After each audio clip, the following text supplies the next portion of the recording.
Assalamualaikum warahmatullahi wabarakatuh. Hai, hello Delvers, ketemu lagi sama Tamara Delv. Nah, di video kali ini aku akan membahas mengenai beberapa maskapai dunia yang mendapatkan penghargaan kru kabin terbaik tahun 2021 dari Skytrax. Kita akan langsung masuk ke informasinya.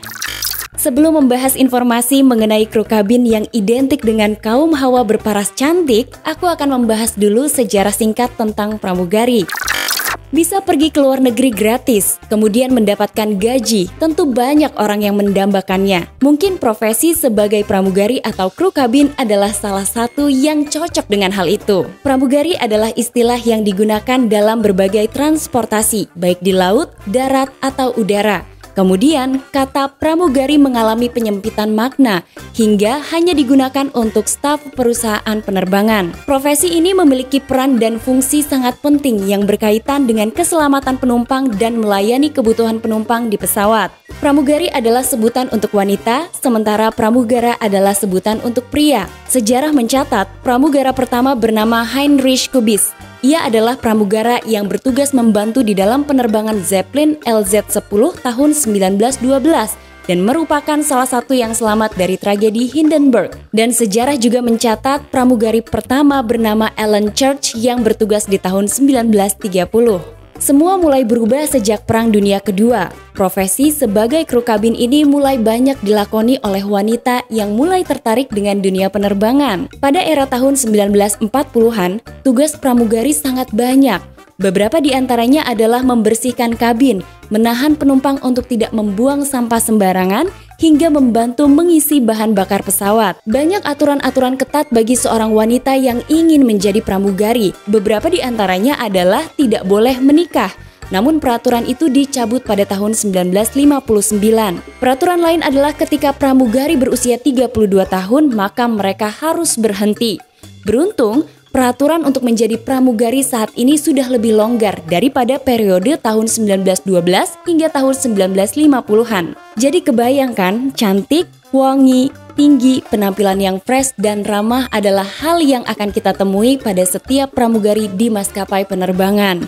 Nah, kebanyakan penumpang yang naik pesawat akan terpesona ketika disambut pramugari dengan senyum yang ramah di depan pintu pesawat. Siap-siap ya, mungkin kalian bakal jadi deg-degan.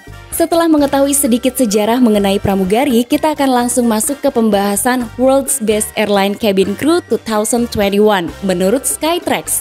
Skytrax menyebut bahwa penilaiannya diambil dari kinerja tertinggi staf kabin seperti teknik, efisiensi, sikap, keramahan, dan lain-lain. Maskapai pertama yang mendapat penghargaan dari Skytrax mengenai kru kabinnya adalah Singapore Airlines. Singapore Girl adalah sebutan bagi pramugari Singapore Airlines dan menjadi slogan iklan visual yang konsisten diterapkan pada pramugari Singapore Airlines. Keramahan dan layanan kabin telah diakui secara luas dengan penghargaan yang didapat dari majalah, industri perjalanan dan pariwisata, termasuk selama 23 tahun maskapai ini mendapatkan penghargaan pelayanan awak kabin terbaik di dunia dari Business Traveler Asia Pacific Awards. Untuk menjaga citra, maskapai ini menetapkan kriteria ketat untuk seleksi pramugari dan melaksanakan program pelatihan komprehensif bagi kru pesawatnya. Soal penampilan, maskapai ini juga tidak main-main. Seragam kru kabin maskapai ini dirancang oleh Pierre Balma yang berasal dari Prancis pada tahun 1968. Seragam itu mulai digunakan sejak Singapore Airlines beroperasi di tahun 1972. Sarung atau sarong kebaya yang terbuat dari batik tradisional Asia identik dengan Singapore Girl dan hingga saat ini seragamnya masih tetap menjadi ikon. Singapore Airlines memiliki sebuah akademi pelatihan internal di Singapura, tempat semua tingkatan stafnya dilatih ulang dan dievaluasi secara teratur. Pramugari dan pramugaranya mendapatkan pelatihan selama 4 bulan. Di dalam pelatihan tersebut, mereka dididik mengenai cara berbicara kepada penumpang, cara bergerak di dalam kabin, cara menyajikan makanan, cara berpakaian, dan menjaga penampilan. Maskapai kedua adalah All Nippon Airways atau ANA. ANA adalah maskapai penerbangan terbesar di Jepang berdasarkan pendapatan dan jumlah penumpang. Sebagai salah satu maskapai terbesar di dunia, maskapai ini telah memberikan layanan yang berkualitas sejak awal. Mengingat reputasinya yang baik, staf ANA memiliki standar kualitas tinggi yang harus dipenuhi. persyaratan yang ketat membuat tidak semua orang bisa menjadi pramugari atau kru kabin dan bergabung di perusahaan penerbangan ini. Ada beberapa persyaratan untuk menjadi pramugari dari maskapai ini. Mereka haruslah berusia di atas 20 tahun. Untuk wanita memiliki tinggi minimal 160 cm dan 170 cm untuk laki-laki. Berat badan dan tinggi badan harus proporsional. Mereka juga harus memiliki jangkauan lengan minimal 208 cm dengan berjinjit. Tidak boleh menggunakan kawat gigi dan kacamata, memiliki gelar sarjana, harus mampu beradaptasi dengan iklim dan budaya yang berbeda, tidak memiliki catatan kriminal, dan TOEIC dengan poin 700 ke atas. Melihat standar tinggi yang diterapkan, tidak heran maskapai ini mendapat penghargaan World's Best Airline Cabin Crew dari Skytrax. Berbicara mengenai gaji, ternyata ada banyak faktor yang mempengaruhi pendapatan seorang pramugari seperti promosi, kenaikan gaji, dan lain-lain. Disebut-sebut gaji untuk seorang pramugari anak adalah sebesar 3.100 sampai 5.000 dolar Amerika atau sekitar 52 juta hingga 74 juta rupiah. Maskapai ketiga adalah Thai Airways. Thai Airways adalah maskapai nasional Thailand. Maskapai ini mendapat penghargaan dari Skytrax sebagai maskapai dengan kru kabin terbaik. Hal itu didasari karena Thai Airways mencerminkan standar dan kualitas pelayanan kelas dunia di tingkat internasional, dan mereka mengutamakan pelayanan kepada pelanggan dengan maksimal. Selain itu, penghargaan tersebut diberikan karena dedikasi dan upaya bersama dari semua karyawan Thai Airways yang bekerja sangat keras sepanjang tahun untuk mencapai tujuan pengembangan produk dan layanan perusahaan demi keuntungan pelanggannya. Dari segi gaji, pramugari Thai Airways disebut-sebut memperoleh sekitar 1.500 hingga 3.000 dolar atau setara dengan 22 juta hingga 44 juta rupiah. Selain gaji, pramugari Thai Airways juga mendapatkan asuransi kesehatan, fasilitas transportasi, diskon perjalanan, dana pensiun, dan lain-lain. Mungkin hal itu yang membuat pramugari maskapai Thai Airways semakin semangat dalam meningkatkan kualitas pelayanannya kepada pelanggan. Yang keempat datang dari dalam negeri, yaitu maskapai Garuda Indonesia, maskapai ternama Indonesia yang diakui oleh dunia. Maskapai ini dinilai sempurna dari segala aspek, tidak terkecuali pesona dari pramugarinya. Dijuluki sebagai maskapai penerbangan regional terbaik di dunia oleh Skytrax, jantung maskapai Garuda Indonesia terletak pada layanan kepada pelanggan yang sangat baik.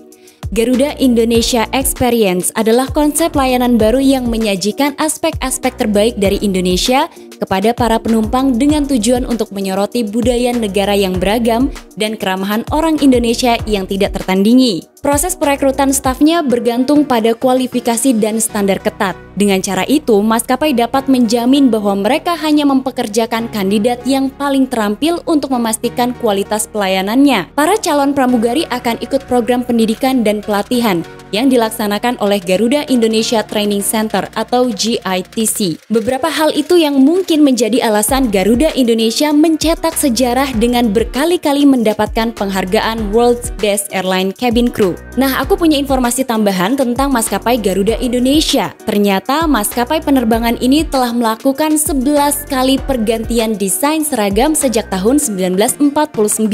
Maskapai ini tidak segan-segan merancang desain khusus yang bisa menggambarkan identitas mereka di mata penumpang. Bukan hanya seragam, tapi salah satu yang membuat para pramugari Garuda Indonesia berbeda adalah tatanan rambut yang rapi. Bagi pramugari yang memiliki rambut panjang, model rambut yang dibentuk adalah French twist. Jadi nggak salah kalau kita ketemu sama pramugari Garuda Indonesia, selain cantik, wangi, dan rapi, mereka juga terlihat sangat anggun. Maskapai kelima adalah Japan Airlines atau JAL. Pramugari di Japan Airlines bekerja keras setiap hari untuk memastikan keselamatan penumpang. Mereka terlatih dan siap untuk menghadapi semua keadaan. Penuh perhatian sebelum, selama, dan setelah penerbangan untuk membawa penumpang selamat sampai ke tujuannya. sambil memastikan untuk memberikan keramahan sepenuh hati. Sebelum tugas penerbangan, pramugari mengkonfirmasi peran masing-masing untuk keselamatan di kabin, arahan tentang cara menggunakan peralatan darurat, dan lain-lain. Ada yang berbeda dari maskapai ini. Mulai tahun 2020, JAL akhirnya memberi izin untuk para pramugarinya mengenakan celana panjang dan sepatu datar atau tanpa hak. Maskapai ini menjadi salah satu perusahaan besar Jepang pertama yang mengumumkan perubahan kebijakan setelah kampanye yang dikenal sebagai Kuto. Kampanye itu diserukan untuk menolak kewajiban memakai sepatu hak tinggi di tempat kerja. Meskipun begitu, para pramugarinya tetap terlihat cantik dan menarik. Hal itu dilakukan untuk mempermudah gerak bagi para pramugari di dalam pesawat. Nah, selain 5 maskapai yang sudah disebutkan tadi, ada 15 maskapai lain yang mendapat penghargaan World's Best Airline Cabin Crew 2021 dari Skytrax. Mereka adalah Hainan Airlines, Eva Air, Asiana Airlines, Cathay Pacific Airways, Qatar Airways, British Airways, Korean Air, China Airlines, Vistara, Bangkok Airways, Emirates, Air New Zealand, Virgin Atlantic, Etihad Airways, dan Lufthansa. Ini waktunya aku untuk bacain komen kalian ya. Yang pertama adalah dari Kak Farvisa Akbar. Semangat Kak, aku senang sekali Kak, dari dulu sampai sekarang penyampaiannya masih seperti dulu, enak didengarkan dan juga paham dengan informasi Kakak. Sangat jelas, semangat terus Kak ya. Terima kasih banyak, kayaknya ini salah satu Delvers yang udah nemenin channel aku dari lama. Terima kasih Kakak. Kemudian yang kedua adalah dari Kak Neng Mai. Kak, kalau bahas soal Lion Air, dulu aku pernah naik pesawat Lion Air Boeing 737-900ER Padang ke Medan. Tiba-tiba pesawat itu turbulensi, namun akhirnya pesawat itu berhasil mendarat dengan selamat di Bandara Kuala Namu, Medan. Alhamdulillah, semoga kakaknya tidak trauma dengan kejadian itu ya. Dan kemudian yang berikutnya adalah dari Kak Sandy Rizky. Aku tiap mau tidur selalu nonton Kak Tamara sampai ketiduran, berasa didongengin. Wah, kenapa banyak banget yang bilang gitu ya? Dan yang terakhir ya, dari Kak Ofah Nur. Pertama kali komen padahal semua video Kak Tamara udah ditonton. Sehat terus Kak, makin sukses dan maju channelnya. Amin, terima kasih. Terima kasih juga untuk kalian yang sudah nonton video aku hari ini. Semoga informasinya bermanfaat. Dan jangan lupa di subscribe, dinyalain lonceng notifikasi, di komen-komen juga di bawah sini seberapa besar kalian pengen banget jadi pramugari. Nah, pramugari dari maskapai apa? Dan cita-citanya negara mana yang pertama kali pengen dikunjungi. Sampai ketemu di episode selanjutnya. Assalamualaikum warahmatullahi wabarakatuh. Bye-bye.